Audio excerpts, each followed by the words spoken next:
யார் இந்த சாது கொச்சு குஞ்சு உபதேசி? தமிழ்நாட்டில் ஊழியம் செய்தபோது தமிழ் மக்கள் இவரை சாது என அழைத்தனர்.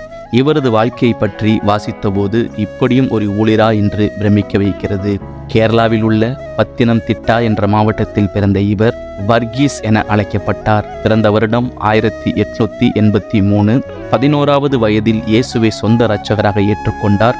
20 வயதில் தகப்பனையும் தாயையும் இழந்து வாழ்வை நகர்த்துவதற்கு சிரமப்பட்ட இவர் விவசாயம் செய்து தனது பிழைப்பை நடத்தினார். வயலில் வேலை செய்துவிட்டு வந்து இரவில் ஊழியம் செய்வாராம். வெள்ளை உடை மட்டும் அணிந்த இவர் மிகவும் எளிமையான தோற்றமும் தீர்க்கமான பார்வையும் உடையவராக விளங்கினார். எப்போதும் வேதத்தை தியானித்துக் கொண்டும் ஜெபித்து கொண்டும் இருப்பாராம்.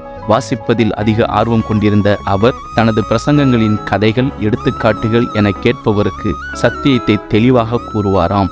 தேவனிடத்தில் ஆலோசனையை நாடித்தான் பல காரியங்களை நடப்பிப்பாராம்.